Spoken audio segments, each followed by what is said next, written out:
What satellites కూడా కనిపెట్టలేవా? అంత secret ప్రాజెక్టా? ఈ ప్రాజెక్ట్ ఇండియన్ సెక్యూరిటీ కోసమా, లేక చైనాకి చుక్కలు చూపించడానికా? అసలు ఏం చెప్తున్నాడు వీడు అనుకుంటున్నారా? చెప్తా. మన దేశానికి ఏమన్నా జరిగితే మనల్ని కాపాడడానికి భూమి మీద మిలిటరీ, ఆకాశంలో ఎయిర్ ఫోర్స్, అలాగే నీటిలో నేవీ ఉన్నాయి. ఈ మూడు వ్యవస్థల వలనే మనం ఈరోజు ఈ స్వతంత్రాన్ని స్వేచ్ఛగా అనుభవిస్తున్నాం. అయితే మనం మిలిటరీ, ఎయిర్ ఫోర్స్ పరంగా చాలా స్ట్రాంగ్గా ఉన్నాం.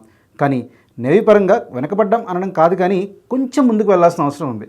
అప్డేట్ అవ్వాల్సిన అవసరం కూడా ఉంది. అడ్వాన్స్డ్ అవ్వాల్సిన అవసరం కూడా ఉంది. అందుకనే మన ఇండియన్ గవర్నమెంట్ ఈ పర్టికులర్ వీక్ పాయింట్ని సూపర్ స్ట్రాంగ్ చేయడం కోసం ఒక ప్రాజెక్ట్ని స్టార్ట్ చేసింది. అది కూడా మన తెలుగు రాష్ట్రాల్లో ఒకటైన ఆంధ్రప్రదేశ్లోని విశాఖపట్నానికి 50 కిలోమీటర్ల దూరంలో ఉన్న రాంబెల్లిలో. అసలు ఇంతకీ ఆ ప్రాజెక్ట్ ఏంటి, దానివలన మన దేశానికి జరిగే మంచి ఏంటి, అలాంటివన్నీ ఈ వీడియోలో మాట్లాడేసుకుందాం. మరి మీరు రెడీనా? చలో. మన దేశానికి ఈస్టర్న్ ఘాట్స్లో ఒక సీక్రెట్ ప్లేస్లో చాలా పవర్ఫుల్ ప్రాజెక్ట్ ఒకటి స్టార్ట్ చేశారు. అక్కడ మన దేశానికి ఒక రక్షణ వ్యవస్థను కన్స్ట్రక్ట్ చేస్తున్నారు. అది ఎంత పెద్ద ఇంజనీరింగ్ మార్వల్ అంటే దాని లోపల ఏం జరుగుతుందో కనిపెట్టడం శాటిలైట్స్ కూడా అసాధ్యం. ఇప్పటి వరకు నేను చెప్తున్నది భూమి మీద అనుకుంటున్నారా? అస్సలు కాదు. భూమి లోపల, అండర్ గ్రౌండ్ లోపల, అక్కడితో ఆగకుండా అక్కడ నుండి సముద్రపు లోతుల్లో వరకు ఈ కన్స్ట్రక్షన్ ఉంటుంది. ఇంతకీ అక్కడ కడుతున్న ప్రాజెక్ట్ ఏంటో తెలుసా? India's nuclear submarine base. ఇది ఎంత పవర్ఫుల్ అండ్ ప్రొటెక్టివ్ ప్రాజెక్ట్ అంటే మన దేశానికి లైవ్ శాటిలైట్ వ్యూయింగ్ అనేది ఇంకా పూర్తి స్థాయిలో అవైలబుల్గా లేదు. కానీ చైనాకి లైవ్ శాటిలైట్ని యాక్సెస్ చేసే అధికారం ఉంది. దానివలన మన ల్యాండ్ని, అంటే మన భారత భూమిని చాలా ఈజీగా మానిటర్ చేయగలుగుతుంది. అండ్ వెరీ మైన్యూట్ లెవెల్లో కూడా అబ్జర్వ్ చేసి మనల్ని వీక్ చేయాలని చెప్పి ట్రై చేస్తుంది. కానీ ఇప్పుడు మనం కడుతున్న ఈ పర్టికులర్ ప్రాజెక్ట్లో ఏం జరుగుతుంది అనేది కనుక్కోవడం ఆ శాటిలైట్స్ వలన కూడా కాని పని. యాక్చువల్లీ ఈ ప్రాజెక్ట్లో సబ్మెరైన్స్ని కన్స్ట్రక్ట్ చేస్తారు.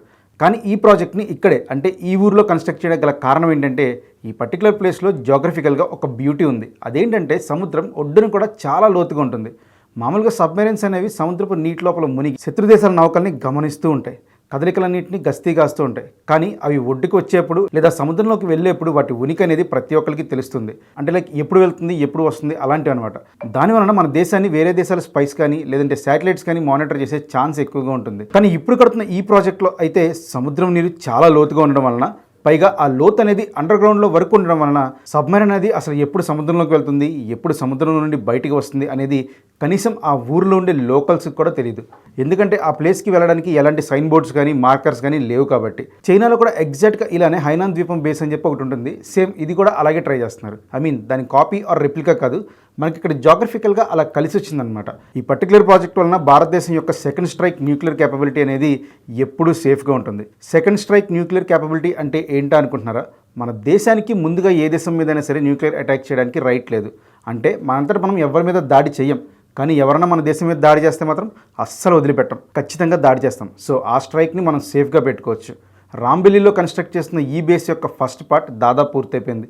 2026 నాటికి రాంబెల్లి న్యూక్లియర్ ప్రాజెక్ట్ కంప్లీట్ అవుతుంది. ఇందులో మెయిన్ హైలైట్ ఏంటంటే ఐఎన్ఎస్ అరిధామన్ ఉంది. ఇది ఒక సబ్మెరైన్ పేరు. 7,000 టన్నుల బరువు ఉన్న మన దేశపు రక్షణ కోసం ఈ సబ్మెరైన్. భారతదేశానికి ఇది 3వ సబ్సర్ఫేస్ బ్యాలిస్టిక్ న్యూక్లియర్ సబ్మెరైన్. ఇప్పటి వరకు మన దగ్గర ఉన్న వాటిల్లో ఇదే చాలా పవర్ఫుల్. 3,500 కిలోమీటర్స్ డిస్టెన్స్లో ఉన్న టార్గెట్స్ని కూడా చాలా యాక్యురేట్గా K4 బ్యాలిస్టిక్ మిసైల్స్తో హిట్ చేసే కెపాసిటీ ఈ సబ్మెరైన్కి ఉంది. ఐఎన్ఎస్ అరిహాంత్, ఐఎన్ఎస్ అరిగాత్, ఈ రెండు ప్రజెంట్ ఇండియాకి సబ్సర్ఫేస్ బ్యాలిస్టిక్ న్యూక్లియర్ సబ్మెరైన్స్. ఇవి ఆల్రెడీ సముద్రపు లోతుల్లో న్యూక్లియర్ ఫియర్ని చాలా క్రియేట్ చేస్తున్నాయి శత్రు దేశాలకి. ఇప్పుడు కొత్తగా అరిధామన్ కనుక వస్తే చైనా ఖచ్చితంగా షేక్ అయిపోద్ది. ఎందుకంటే ఇది జస్ట్ యుద్ధం చేసే సబ్మెరైన్ మాత్రమే కాదు, ఇది మన దేశాన్ని ప్రొటెక్ట్ చేసే కదిలే షీల్డ్ లాంటిది.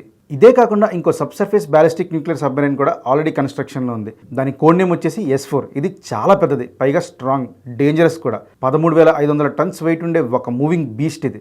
190 మెగావాట్స్ రియాక్టివ్తో పవర్ పొందే ఒక సబ్మెరైన్ ఇది. ఇది మన ఇండియా సెక్యూరిటీ సిస్టమ్నే మార్చేస్తుంది. అసలు ఎందుకు ఇంత అవసరమా? వాటర్లో దాడులు పెద్దగా జరగవు కదా అని చెప్పి మీరు అనుకుంటున్నారా?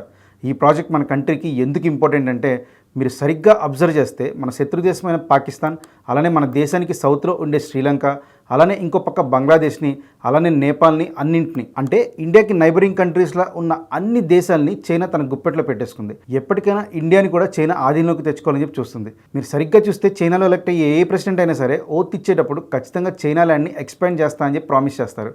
అందుకని చైనాకి ఎప్పటికైనా ప్రపంచంలో కాంపిటీషన్ మన ఇండియానే. అందుకోసమే ఇండియాని తొక్కేయడానికి చైనా చాలా ట్రై చేస్తుంది. అండ్ ఇండియాని తొక్కేయడం చైనా ఎదుగుదలకి చాలా ఇంపార్టెంట్ కూడా.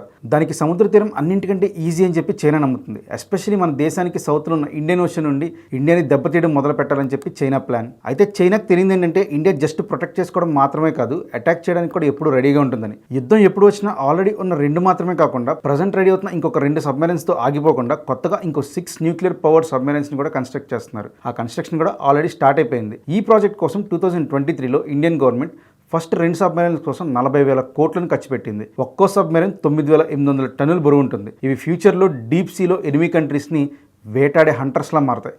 ఇప్పటి వరకు నేను చెప్పింది మన కంట్రీకి ఈస్ట్ సైడ్ కదా, అలాగే ఇప్పుడు వెస్ట్ సైడ్ కూడా మనం ప్రొటెక్ట్ చేసుకోవాలి కదా. ఆ వెస్ట్ సైడ్లో కర్ణాటకలోని కరావర్ అనే ఒక ప్లేస్లో ఇండియన్ ఓషన్ రీజన్లో చాలా స్పీడ్గా ఒక నేవల్ బేస్ని డెవలప్ చేస్తున్నారు. ప్రాజెక్ట్ సీబెట్ ఫేజ్ 2A కింద కరావర్లో 32 యుద్ధ నౌకల్ని, అలానే వాటికి బ్యాకప్ కింద అలాగే హెల్ప్ కోసం ఇంకొక 40 సహాయక నౌకల్ని, అలాగే అనేక సబ్మెరైన్ని కన్స్ట్రక్ట్ చేసి ఒక హబ్లా దాన్ని మార్చిపోతున్నారు.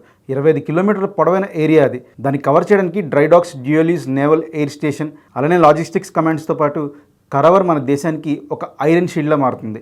ఇక్కడ నుండి మన దేశం ఎప్పుడు పాకిస్తాన్ అండ్ అరేబియన్ సీ మొత్తాన్ని మానిటర్ చేస్తూనే ఉంటుంది. ఫ్యూచర్లో ఇది ఏషియాలోనే అతి పెద్ద నేవల్ హబ్ అవుతుంది. ఇంటెలిజెన్స్ ఇండెక్స్ ప్రకారం బంగ్లాదేశ్ చైనాకు లాల్ మునీర్హట్లా అనే ఒక ప్లేస్లో ఎయిర్ బేస్ని కన్స్ట్రక్ట్ చేస్తుంది. దీనివలన చాలా డేంజర్ ఉంది ఇండియాకి. ఎందుకంటే అది సిగ్లూర్ కారిడార్కి కేవలం కిలోమీటర్ల డిస్టెన్స్లోనే ఉంది. ఈ ప్లేస్ అనేది ఎంత డేంజర్ అంటే మన కంట్రీ మ్యాప్ కనుక మీరు సరిగ్గా గమనిస్తే నార్త్ ఈస్ట్లో మొత్తం మనకి 7 కంట్రీస్ ఉంటాయి. వాటినే 7 సిస్టర్స్ అంటారు. అరుణాచల్ ప్రదేశ్, అస్సాం, మణిపూర్, మేఘాలయ, మిజోరాం, నాగాలాండ్ అండ్ త్రిపుర. ఈ సిగ్లూర్ కారిడార్ కనుక ఎవరైనా ఆక్యుపై చేస్తే అంటే ఇది చాలా చిన్న ప్లేస్ అనమాట. జస్ట్ 22 కిలోమీటర్ మాత్రమే ఉంటుంది. దాన్ని కనుక ఆక్యుపై చేస్తే మన దేశం నుండి ఆ 7 సిస్టర్స్ని చైనా లాగేసుకోవచ్చు.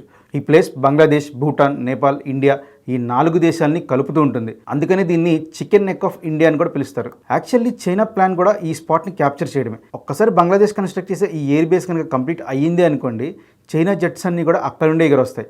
అప్పుడు మన దేశానికి ఉన్న బార్డర్స్ అన్నిటిని చైనా గాల్లో నుండి మానిటర్ చేయొచ్చు. మీకు ఇప్పుడు అర్థమైంది కదా ఈ ప్రాజెక్ట్ ఎంత ఇంపార్టెంటో మనకి. అండ్ దీన్ని మనం అడ్డుకోవాలన్నా సరే మనకి ఈ సబ్మెరైన్ సిస్టమ్ అనేది చాలా ఇంపార్టెంట్. చైనాని అందరూ గుంటనక్క అంటారు. డైరెక్ట్గా యుద్ధం చేయదు, మాటేసి మరీ కాటేసిద్ది. అందుకే చైనా విషయంలో చాలా జాగ్రత్తగా ఉండాలి. ఎందుకంటే యుద్ధం గెలిచేది బిగ్గరగా అరిచేవాడు కాదు, సీక్రెట్గా రెడీ అవుతూ ప్రిపేర్డ్గా ఉన్నవాడు. ప్రస్తుతం ఇండియా అదే పనిలో ఉంది. జై హింద్.